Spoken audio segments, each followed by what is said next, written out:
Ok, salut à tous, on se retrouve pour une vidéo. Quatrième épisode des critiques de films d'horreur. Bon, aujourd'hui je suis tout seul et je pense que je vais fonctionner en mode une vidéo tout seul, une vidéo à deux, une vidéo tout seul, une vidéo à deux. Parce que j'aime bien faire des vidéos aussi à deux, même si la personne ne parle pas forcément. Ça me permet de me sentir un peu moins seul que parler devant mon portable. Du coup, aujourd'hui, nous allons critiquer un sacré gros morceau du cinéma d'horreur, Halloween. Plutôt le 2, parce que j'aime bien faire les sagas dans le désordre. Me jugez pas, c'est que je suis comme ça. Je sais pas. Et attendez-vous par exemple à les vendredis 13, des fois on va commencer par le 1, après le 1 on va entamer le 6, enfin... Ça va être un gros bordel sur ma chaîne, sachez-le. Mais en tout cas, toute la saga Halloween sera critiquée un jour ou l'autre. Mais vous allez beaucoup en entendre parler des Halloween en ce moment, vu que il y en a 4 que je compte critiquer dans pas longtemps. Du coup, Halloween, vous allez en voir. Vous allez en voir pas mal. Bref, alors, tout simplement, aujourd'hui, bah ça j'ai déjà dit qu'on allait critiquer Halloween 2. Alors, le scénario. Donc, et après je vais vous dire on va aborder quoi comme point, bref. Le scénario. Alors, le scénario raconte l'histoire de Michael Myers, un enfant. Là, je vous parle du 1, parce que comme ça, vous avez... comme ça, vous connaissez l'histoire depuis le début. Alors, un enfant appelé Michael Myers, dans une nuit d'Halloween, décide d'assassiner sa sœur et ses parents. Donc, tout de suite, un peu après, il fut transféré à l'asile, mais il arrive à s'échapper 15 ans après.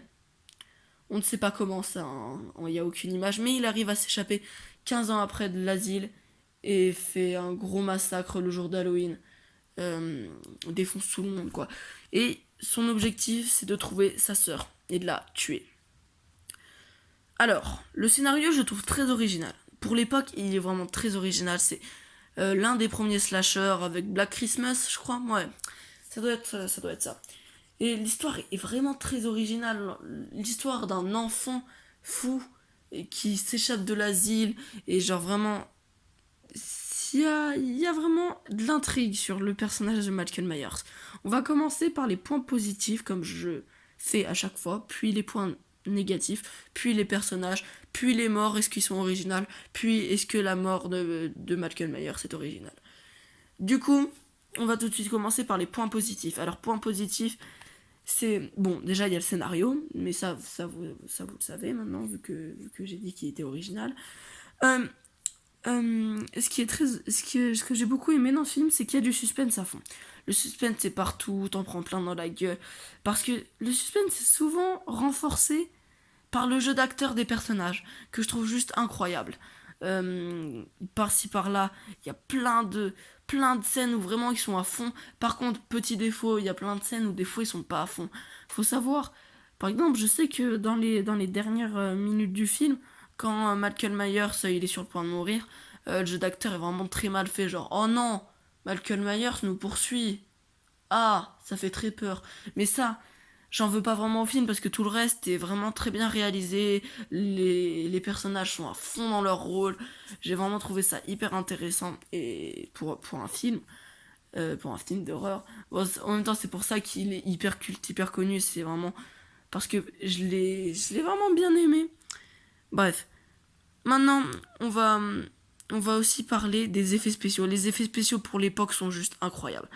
Sont juste énormes.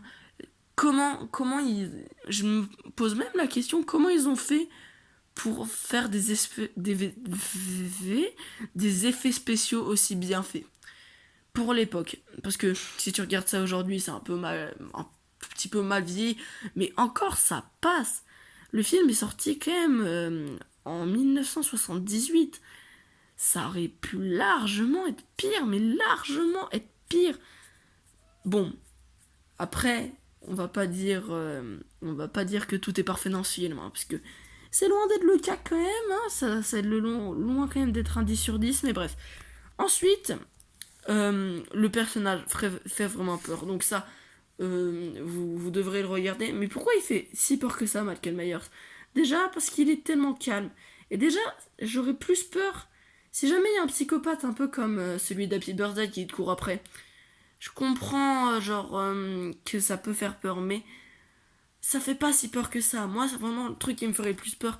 C'est quelqu'un comme Michael Myers, très grand, et qui juste marche. Pourquoi ça me ferait peur? Parce que le mec n'a pas peur que je m'enfuis. Le mec est vraiment hyper serein. Genre, le mec, il sait qu'au final, il va finir par m'avoir. Je trouve ça vraiment stressant. Et aussi, ce que j'ai trouvé intéressant aussi dans ce film, c'est que Michael Myers, tu le vois sur deux formes, si je peux dire ça comme ça. Tu vois le Michael Myers quand il tue des gens, et tu vois le Michael Myers quand il ne tue pas des gens. C'est-à-dire, tu le vois en vue FPS, si je peux dire ça comme ça. Non, je peux pas, bref. Tu le vois en vue première personne, et tu l'entends respirer, tu l'entends marcher, enfin, tu l'entends marcher, waouh. Tu le vois marcher, tu vois ses déplacements. Enfin, ça rend vraiment le film glauque. Et ça renforce pas mal le suspense, qui renforce les personnages, oui. C'est un peu une chenille, The Human Centipede. Euh, Après, il y avait un truc dont je fallait parler. Hein. C'est pas un point positif ni un point négatif. Mais il y a un truc que je remarque jamais dans les films d'horreur, c'est les références à d'autres films d'horreur. Excusez-moi, je suis un peu fatiguée. Dans ce film, par contre, j'ai directement remarqué la référence à La Nuit des Morts Vivants, tout simplement. Au bout d'un moment, on voit un personnage qui regarde un film d'horreur, euh, et tout simplement, le film d'horreur, c'est La Nuit des Morts Vivants. Bref, ça s'est vite fait comme ça. Hors sujet, vous vous en battez un peu les couilles, mais fallait que je le dise, quoi. Ce que j'ai bien aimé aussi dans le film, c'est que, en fait, Michael Myers, tu ne sais pas si c'est un humain ou quelqu'un qui n'est pas humain. Parce que tout simplement, le début du film, tu le vois se prendre 6 balles, tomber d'un balcon, donc t'es mort normalement, non? Mais imaginons que les balles, il se les ait pas pris dans la tête, malgré qu'il en a quand même pris 2 dans la tête. Oui, je les ai comptés, oui, ouais, ouais, je les ai comptés, mais bon, j'en ai un peu chié, du coup, je me suis dit, bon, je vais compter les balles. 2 dans la tête, et je crois, deux dans les bras, et une dans le ventre, et je crois une dans les pieds, ouais, normalement c'est ça.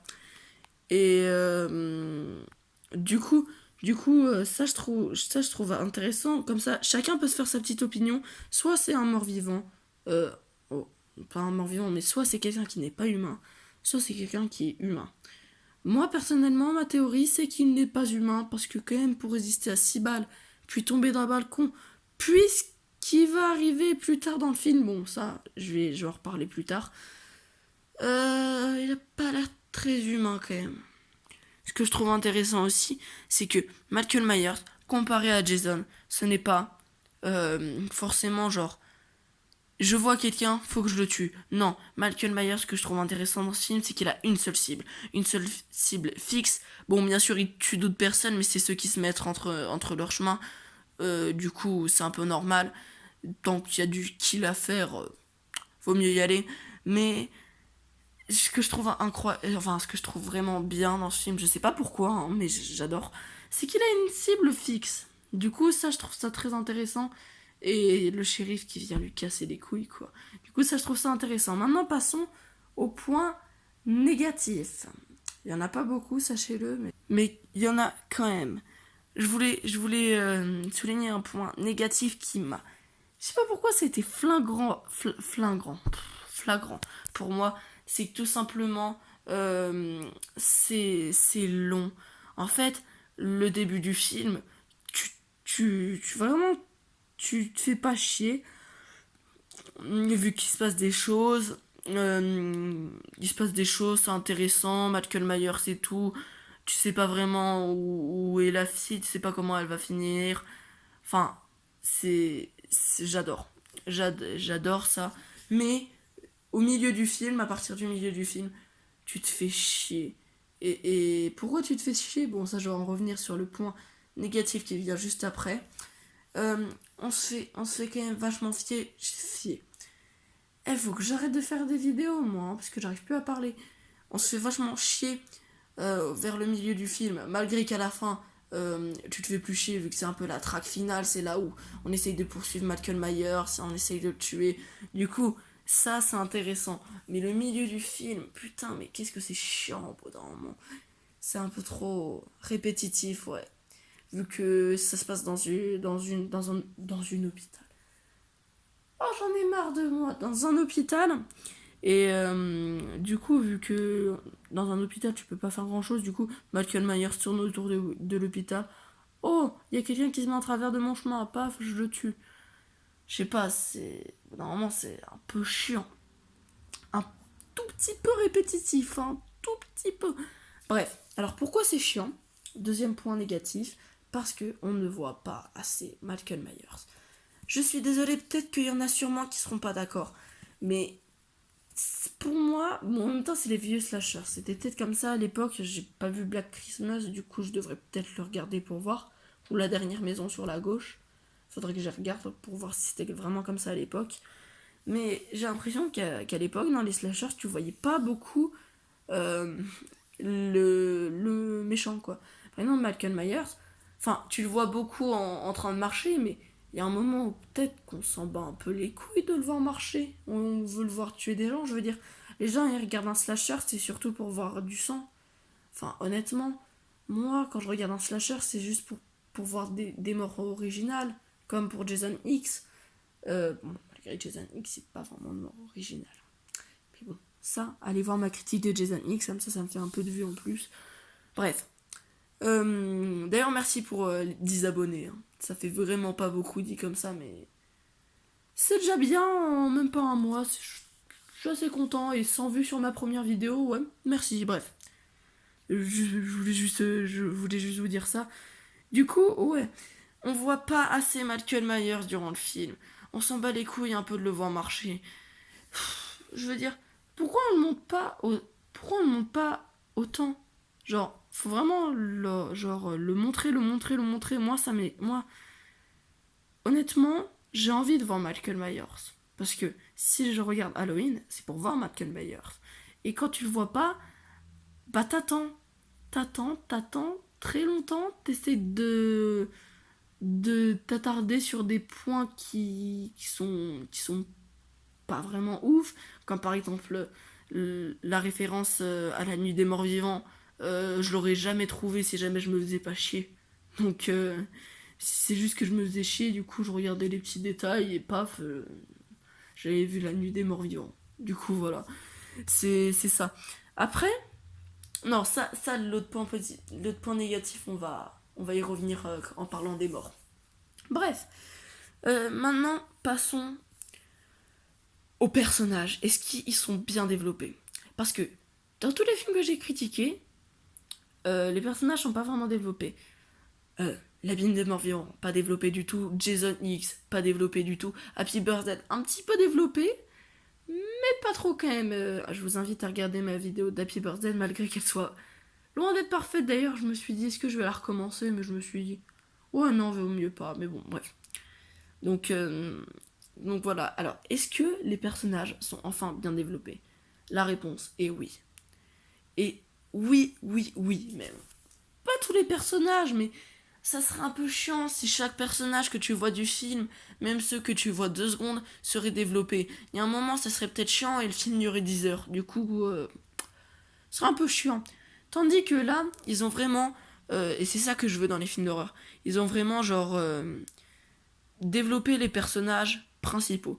Genre le shérif est full développé, la sœur de Michael Myers est full développée.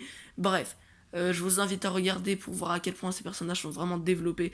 Et ça m'a fait plaisir de voir ça dans un film d'horreur. Parce qu'en ce moment, bah, j'attendais ça depuis très longtemps. Et il y a aussi un autre point, du coup, ça rentre dans les points positifs. Mais il y a aussi un autre point que j'attends depuis très longtemps. Est-ce que les morts sont originales? Donc je vais répondre à la question maintenant parce que bon, on va refaire un petit refresh. Dans la Bible des morts vivants, sont pas originales. Dans Jason X, quelques-unes, mais pas vraiment ça. Et dans Happy Birthday, les morts sont hors champ. Du coup là, qu'est-ce qu'on fait dans Halloween 2? Bah on fait des putains de morts en hors champ. Bah oui. Je veux dire, sinon, ce film serait trop bien, non? Bah si, ouais. Du coup, on décide de mettre un truc qui casse les couilles. Les morts sont en hors-champ. Attends, pas tous. Parce que le film, d'ailleurs, ça c'est dans les points positifs. Le film est plutôt gore pour l'époque. Du coup, ça rentre dans les points positifs. Mais, en fait, ce qui est chiant, c'est que quand je dis que les meurtres, oui, sont en hors-champ, c'est en fait, il y a la moitié qui ne sont pas en hors-champ et la moitié qui sont en hors-champ. Donc, il y a un moment où je sais pas trop où mettre. Ça veut dire que c'est à la fois un point négatif et un point positif. Ça rentre dans les deux.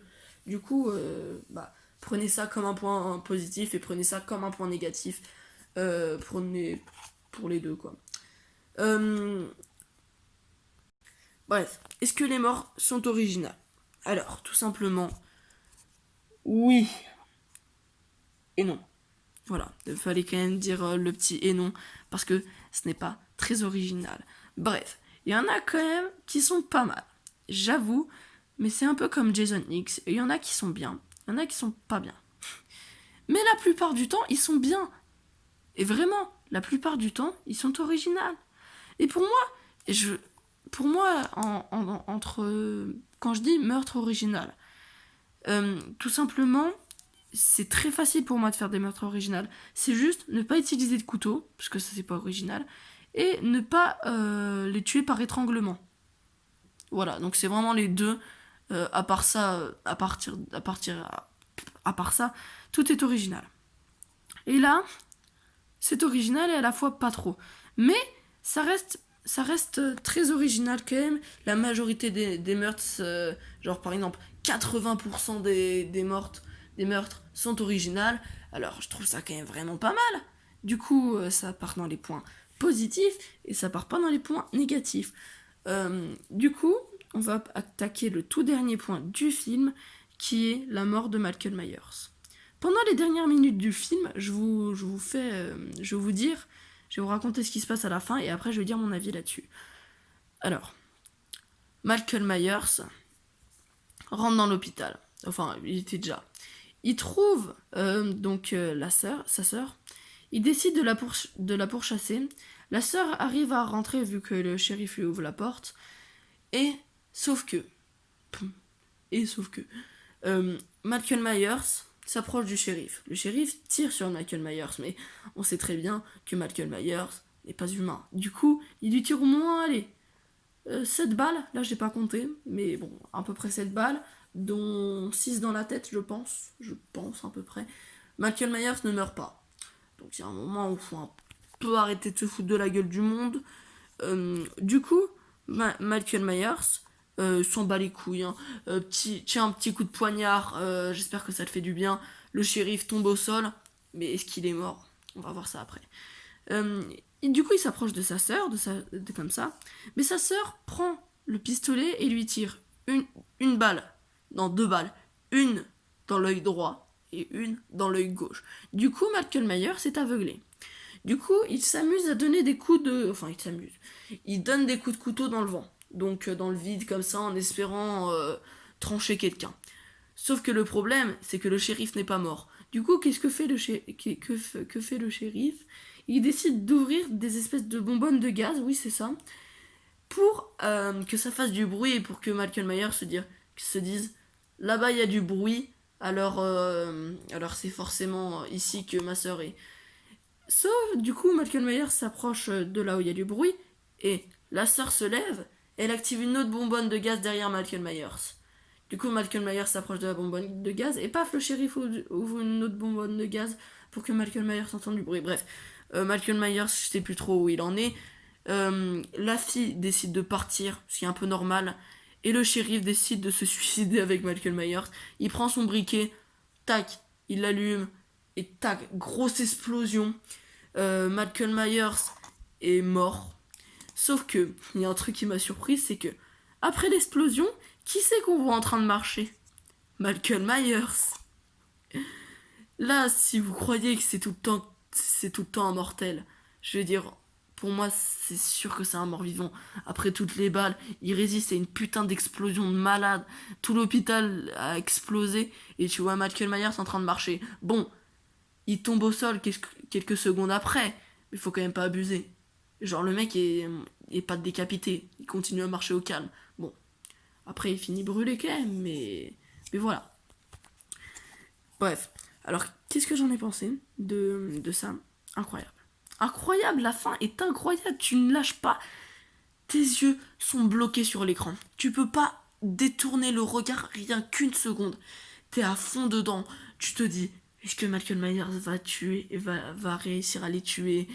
Et là, tac, il y a du suspense partout. Michael Myers ne veut pas mourir. On croit qu'il est mort, mais il se relève parce que, je vous ai pas dit, mais au début de l'hôpital aussi, quand Michael Myers. Enfin, non.